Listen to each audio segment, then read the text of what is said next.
నమస్తే అండి రామారావు గారు. నమస్తే అమ్మా. రామారావు గారు, పాత సినిమాల్లో లేకపోతే అప్పుడు జరిగిన సంఘటనలు మనం ఒక్కొక్కటిగా చెప్పుకుంటున్నాం కాబట్టి ఈ రోజు ఇంకొక విచిత్రమైన సంఘటన. ఈ శ్రీకృష్ణ పాండవీయం సినిమా నడుస్తున్నప్పుడు కేఆర్ విజయ్ గారు ఒక రోజు షూటింగ్ కి రాలేదు అట.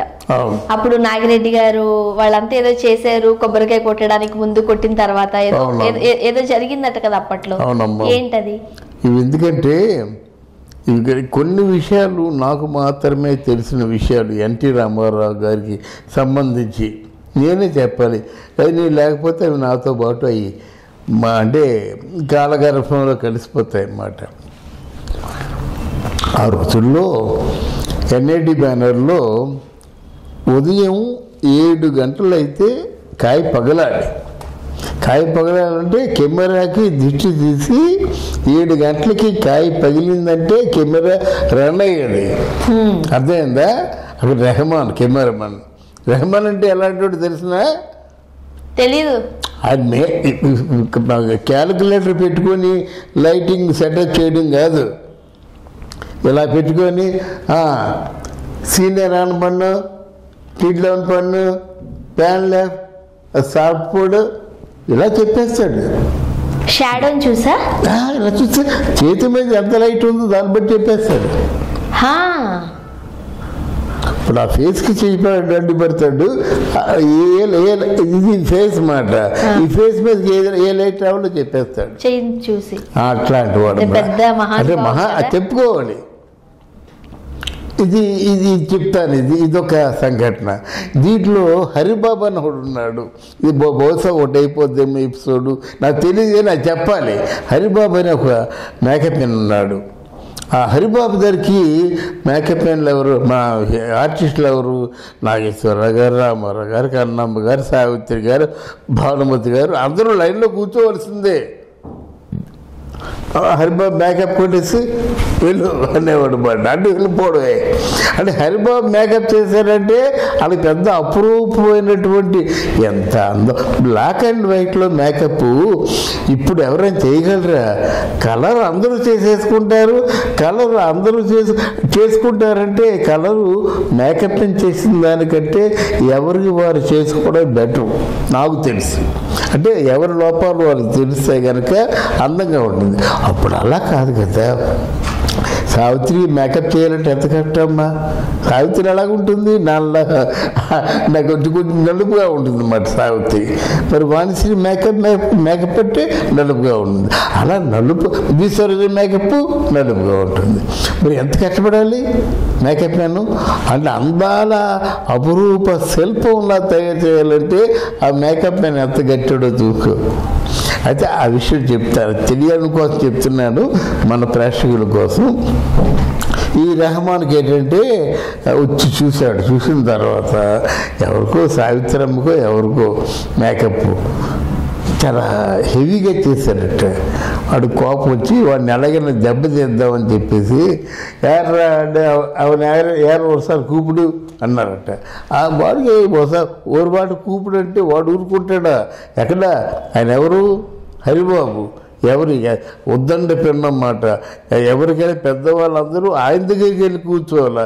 ఈయన పిలిచేసరికి ఆయన మండిపోయిందని. మండిపోయి వచ్చాడు. వచ్చి ఇలాగ సీరియస్గా నుంచున్నాడు. ఎవరు?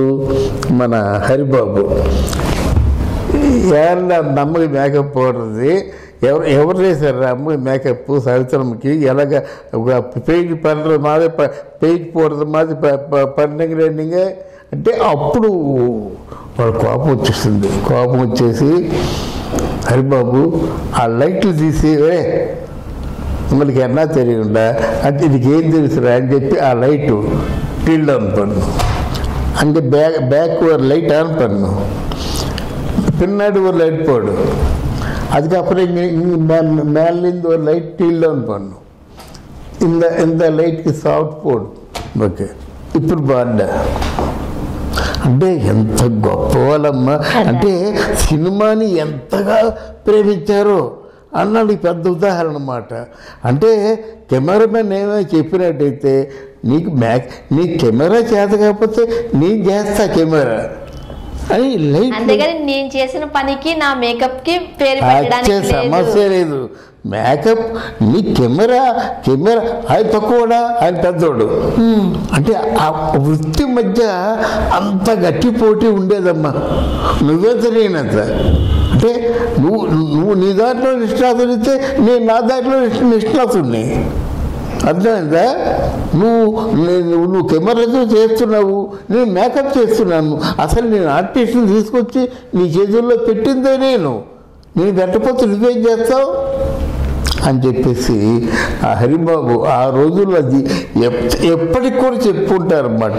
హరిబాబు తాలూకా నిజాయితీని, హరిబాబు తాలూకు పనితనాన్ని ఎప్పటికీ చెప్పుకుంటారు. అప్పట్లో చాలా మంది హరిబాబు గారితోనే మేకప్ వేయించుకోవడానికి రెడీగా ఉండేవారట కదా. అదే అంటే చాలా మంది కాదు, ఎవరైనా సరే అసలు నీకున్న అందం ఎంతో తెలియాలంటే హరిబాబే మేకప్. అలాగే ఇక్కడ తెలుసు నగరాజారావు ఉండేవాడు అన్నమాట. ఆ నగరాజా సావిత్రికి కూడా మొట్టమొదటిసారిగా తెలుసు నగరాజారావే తీశాడు ఫస్ట్. అంటే వాళ్ళకి తెలుసు సినిమాలో స్టిల్స్ ఎలా తీయాలో తెలుసు, సినిమాకి మేకప్ ఎలాగో తెలుసు. వాళ్ళు వేసిందే మేకప్.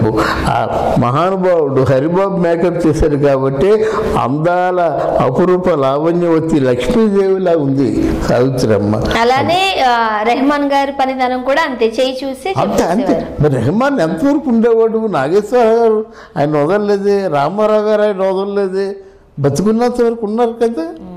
అది అంటే శ్రీకృష్ణ పాండవీయం చిత్రం టైంలో పనిచేసిన టెక్నీషియన్స్ గురించి చాలా క్లియర్ గా చాలా విశేషంగా తెలియజేశారు. సో ఆ కాలంలో టెక్నీషియన్స్ ఏ విధంగా ఉండేవారు, ఒక మేకప్ మ్యాన్ కావచ్చు, లేకపోతే ఒక కెమెరామెన్ కావచ్చు, ఎంత అద్భుతంగా చూపించేవారు.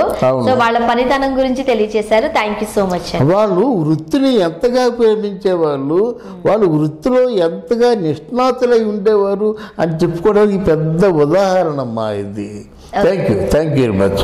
అదే అంటే చాలా మంది కాదు, ఎవరైనా సరే అసలు నీకున్న అందం ఎంతో తెలియాలంటే హరిబాబే మేకప్. అలాగే ఇక్కడ తెలుసు నగరాజారావు ఉండేవాడు అన్నమాట. ఆ నగరాజా సావిత్రికి కూడా మొట్టమొదటిసారిగా తెలుసు నగరాజారావే తీశాడు ఫస్ట్. అంటే వాళ్ళకి తెలుసు సినిమాలో స్టిల్స్ ఎలా తీయాలో తెలుసు, సినిమాకి మేకప్ ఎలాగో తెలుసు. వాళ్ళు వేసిందే మేకప్.